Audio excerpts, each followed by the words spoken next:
Perkenalkan, nama saya Riko Febrian, NIM 48 2023 007 dari Prodi PJKR.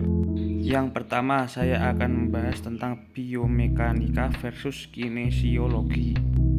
Biomekanika adalah ilmu yang mempelajari prinsip-prinsip mekanis yang terkait dengan struktur fungsi sistem biologis, terutama pada tubuh manusia. Biomekanika mengevaluasi bagaimana gaya internal dan eksternal mempengaruhi gerakan seperti bagaimana otot, sendi, dan tulang bekerja sama untuk menghasilkan dan mengontrol gerakan. Kinesiologi adalah ilmu yang mempelajari gerakan manusia secara keseluruhan termasuk aspek anatomi, fisiologi, dan psikologis dari aktivitas fisik. Kinesiologi meneliti bagaimana tubuh manusia bergerak dan mengapa gerakan tersebut terjadi, serta mengintegrasikan faktor biomekanika, neuromuskular, dan perilaku dalam analisis gerakan. Pendekatan biomekanika lebih bersifat kuantitatif dan berfokus pada analisis teknis menggunakan prinsip mekanika.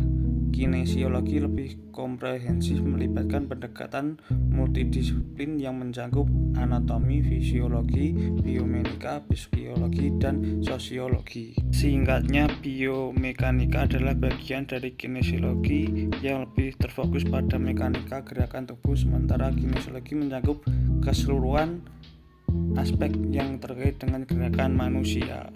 Yang kedua, saya akan membahas tentang anatomi versus anatomi fungsional.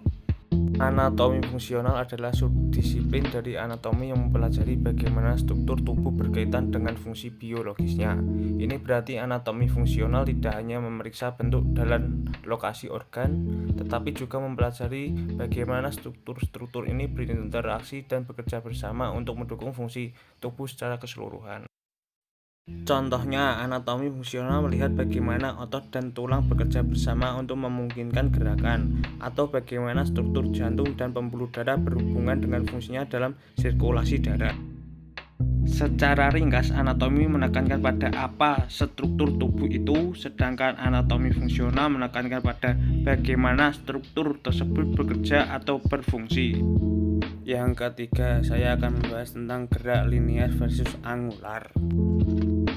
Gerak linear atau translasi adalah gerakan di mana suatu benda bergerak sepanjang garis lurus atau dalam satu dimensi. Dalam gerak linear, semua titik pada benda bergerak dengan kecepatan dan arah yang sama.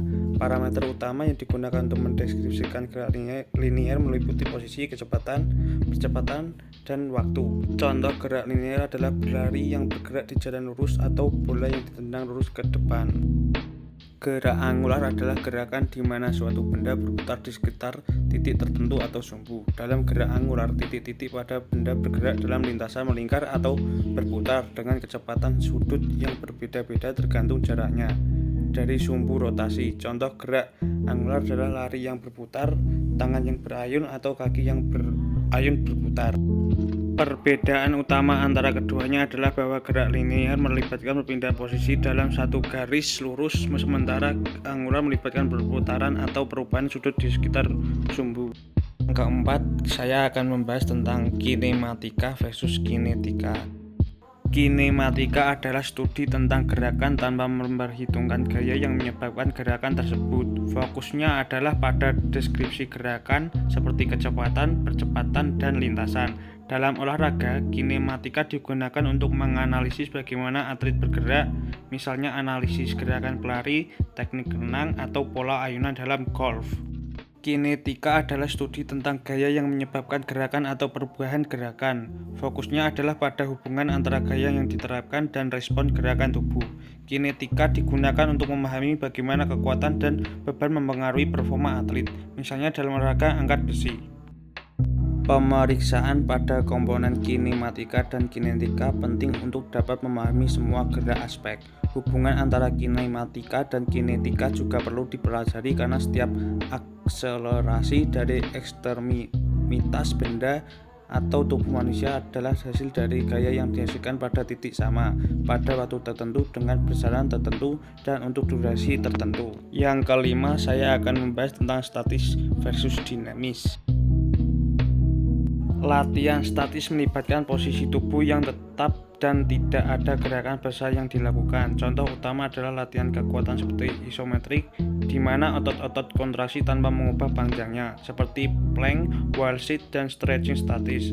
Pada stretching statis, Anda dapat mempertahankan posisi peregangan untuk waktu tertentu tanpa bergerak. Latihan dinamis melibatkan gerakan aktif yang mengubah posisi tubuh dan melibatkan pergerakan otot secara berkelanjutan. Ini biasanya digunakan untuk meningkatkan kekuatan fleksibilitas dan daya tahan. Contoh latihan seperti lari, bersepeda, dan latihan kekuatan dengan gerakan seperti squat dan lunges. Dinamika menggunakan pendekatan kinematika atau kinetika atau keduanya untuk menganalisis gerak. Analisis dinamika aktivitas seperti berlari dapat melibatkan analisis kinematis dengan gerak linear pada seluruh tubuh dan gerak angular dari setiap segmen dijelaskan.